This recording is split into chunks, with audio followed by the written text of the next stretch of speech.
Nice job. Yeah, Good thanks. film. Oh, great. Did you end up with a film you set out to make? Yeah, I did. There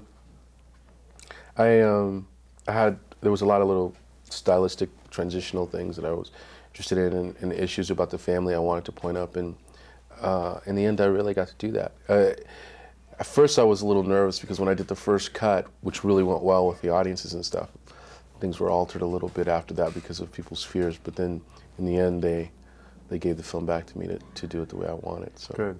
That's a good thing. yeah.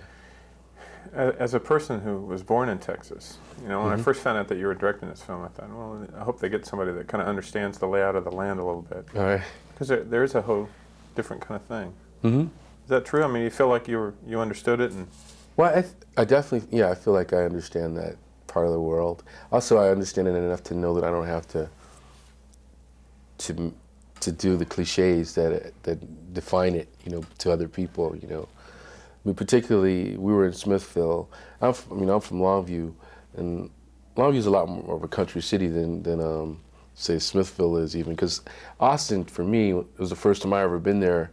Doesn't seem like a Texas town to me, Mm-hmm. So Smithville is like on the cusp of that, So I was really just trying to create a town that could fit anywhere in America, with some of the truths of Texas put in, I think it is hard to, it's hard, the reason I want to say this, it's hard for films about Texas and set in the state to get it right. And when they do, it's really great. But Tender Mercy's got it right. Oh, yeah. That's great. That Trip to Bountiful got it right. Yeah. Where everybody's just not a good old boy with a thick accent. Exactly. I mean, there's kind of a living and breathing to it and a rhythm to it. Yeah. And I get that from you, that you understand that, and I get that from your film. Oh, great. At the heart of the film, what are you really trying to say to audiences with this film? That there is healing, that there is forgiveness, and there is hope?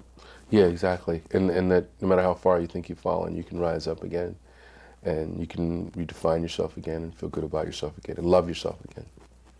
I think these are, I don't want to define it that way, but I think sometimes movies that say those messages are the hardest kind of films to make. Yeah. Because they have to ring true to really get through. Yeah, it also just seems like nobody wants to just hear somebody yelling in their ear, feel good, feel good. You have to take them on some sort of a journey, and hopefully through the journey they'll feel something that connects to them, Do you get back to Texas much at all, or I was there. Do you still have family in Longview? Oh yeah, no, my 4 grandparents are still there, and 3 aunts, and yeah, no, I have a bunch of relatives down there. I went to college I was an acting major on a wrestling scholarship. Oh really? So I wrestled NCAA for 3 years. Oh wow. And I was reading in your bio that you studied, you were on a football scholarship at Pomona, but you were studying opera and you were studying other things. Yeah. Isn't that an unusual mix? I guess so. I don't know. I mean, I guess none of the other guys were, But in college it was easier though because it was so separate. You go to the football field, as long as you're there, it's okay, and then you go off to do something else. A lot of the guys were either in PE or business, and some in agriculture. It was an agricultural school, so there's a couple of guys. I want to ask you one last question about Texas. Do you remember going to the drive-ins? Yeah, I went to drive-ins all the time as a kid. Paint a little picture of what your experience. What are you thinking in your head about going back to drive-ins, and what are your memories of that? I remember.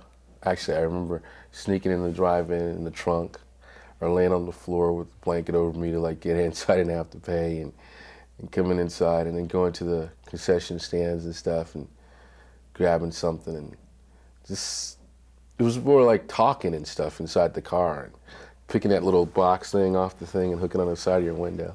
That's why, because that scene that's in the film that's in a drive-in was actually set on a lookout point.